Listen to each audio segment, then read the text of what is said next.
I love his books. My very good friend, Brian Kilmeade, who I've known for a very long time. I also don't think that he sleeps. I think that he just like goes somewhere and waits quietly in the shadows and then like, oh, it's everybody else sleeps because he will work late and then he gets up in the morning, goes, comes out with all these great books on history that offer these great deep dives and these amazing perspectives on stuff that you normally it's like something you always want to read more of when but you never really have like a resource to do it, and he hits all of it. And he's got a new book out right now. Obviously, Brian's a co-host of Fox and Friends and the Brian Kilmeade Show on Fox News Radio, best-selling author. His new book out yesterday, Teddy and Booker T. I love that. It sounds like actually a rock group. How two American icons blazed a path for racial equality. It is out now. He's got a great write-up in the New York Post about it as well. Brian, good to see you. Dana, thanks for having me on. I appreciate it. What a great studio you have. Oh, That's why, thank you. I don't know if it's a TV or radio show or both.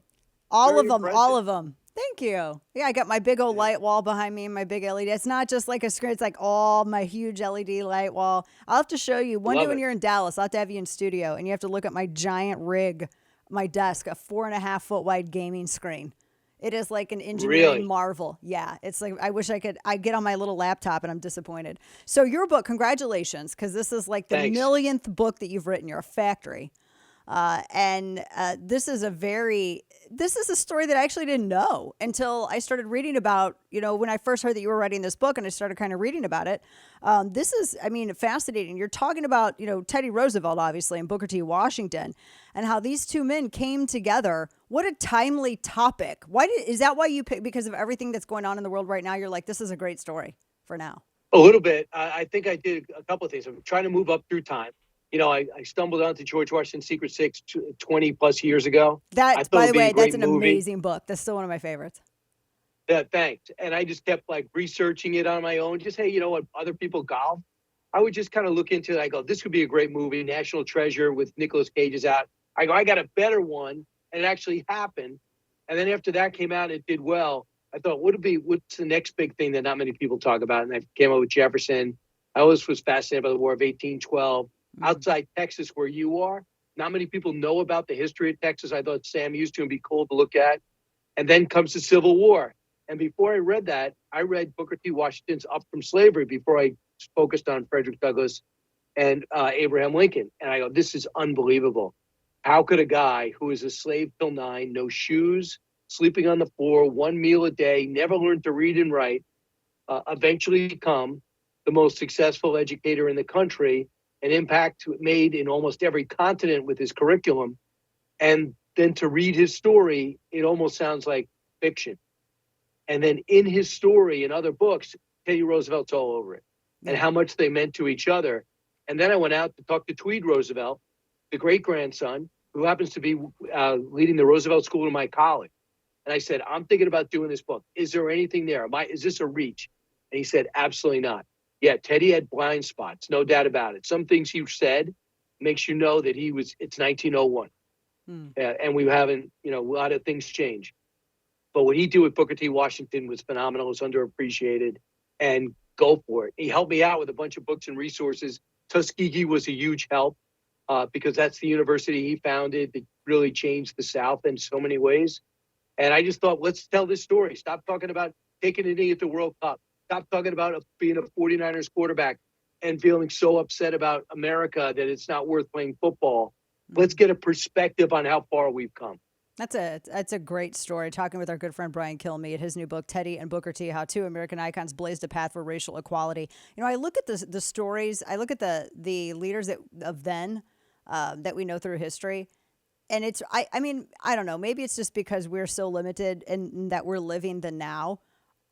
I look at the infighting in the Republican Party. I look at the election results last night. Are we even going to be able to have any books like this from any leaders of our time now? I mean, I just wonder. I mean, you got to go find them. You got to bring them out. And what I do is I try to do things because there's so many cross currents of you go to make a speech and you realize the person who wants you to make a speech, if something happens with their company and they go wrong, I'm the keynote speaker at an event. So I just decided to create my own event. And when I go out, I talk about all the books. So basically how America got great. So I'm going to be doing it in Pittsburgh, Pennsylvania. I'm going to Pittsburgh, I'm going to be in, I got to shoot in Michigan, in Red Bank, New Jersey. So I'll be going out, but I talk about all of it. And I'm fascinated by the thirst people have about our history. Because a lot of people, if you're a math person, you're not focused on history. If you're a history person, you're not focused on math. Right. People are proud to be American, but now they got to defend that state. Why are you proud to be an American? Well, I feel like we're arming them little by little with story and story that why we are such an exceptional nation. Not a perfect nation. Right. No but nation's we're an perfect. exceptional. Yeah, and why we're pushing back when they say Andrew Jackson and George Washington statue should stand, and you shouldn't box up Teddy Roosevelt statue and send it to North Dakota that was once in front of the Museum of Natural History, which he founded. Yeah. It's like the Cultural Revolution with Mao, just like taking apart the old and try to put in something new. We were talking with our friend Brian Kilmeade. I want to pick your brain. You know, the election results yesterday. I'm fascinated with the spin that I'm hearing from Democrats on Virginia. I mean, you've talked about this a lot on your radio program on Fox and Friends as well, because Virginia was a blue state that Republicans overperformed in 21. There were some redistricting issues, obviously. But Youngkin's still governor for 2 years. Republicans still are making. I mean, I think that Republicans have covered a lot of ground just in a little bit. So I don't think that they should be as depressed about Virginia. How do you take that when you see the spin coming from like the Axelrods and everybody out there?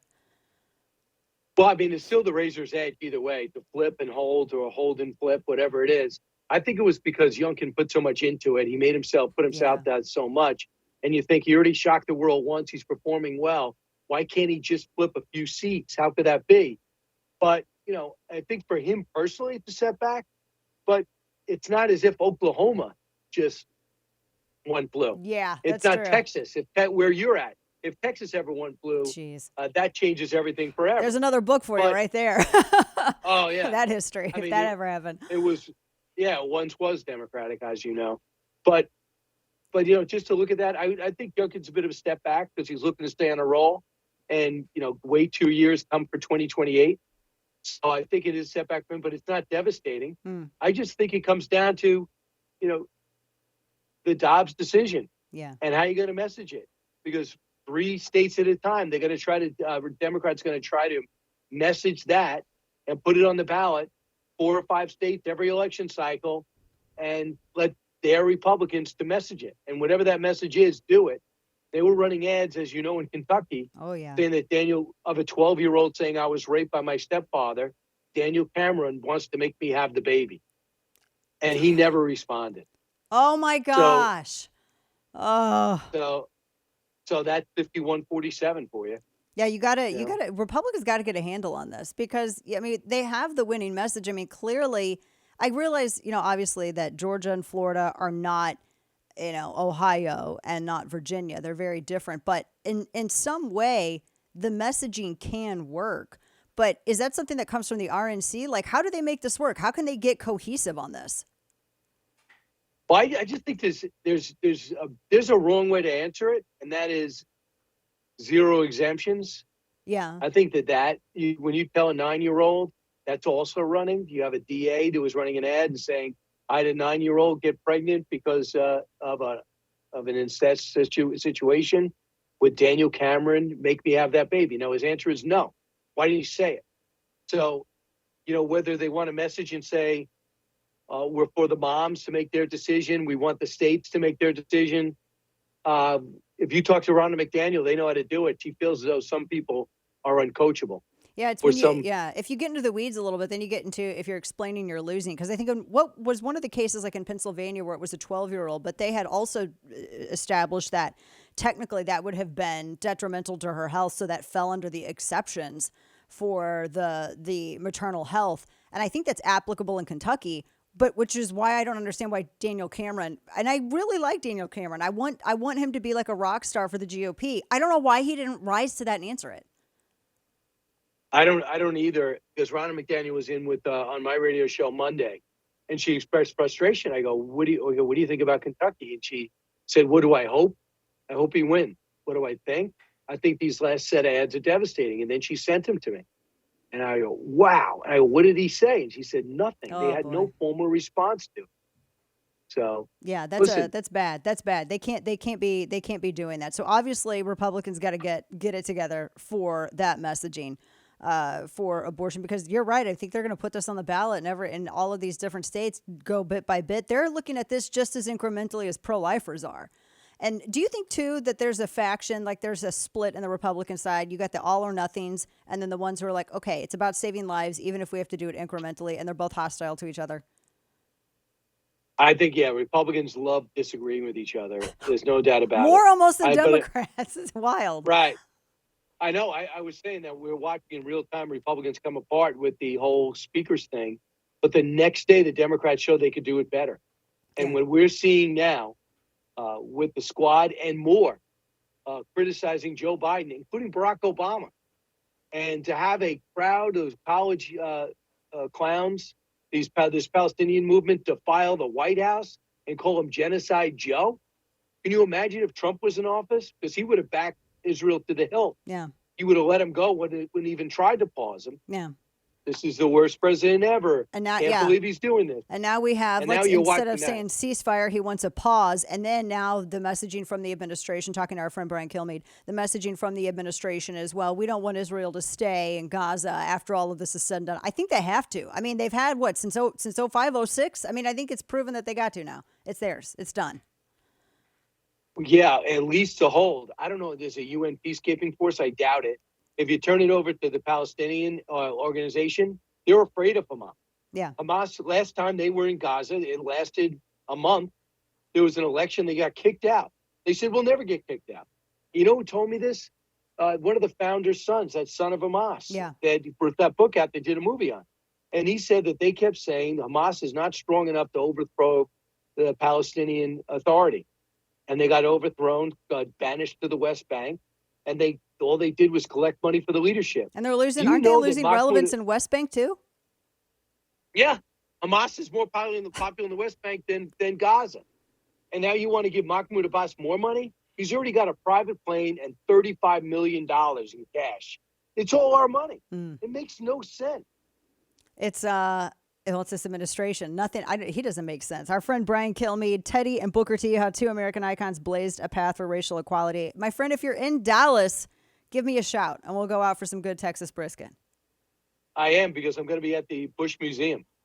I'm going to be at his library. All right. So let's talk. I will. I'll find out. I'll text you, Dana. All right, and sounds good. We'll make this work. Yes, sir. Sounds good. Congrats on the book, as always. Love the radio program. Love watching you in the mornings as well on Fox and Friends.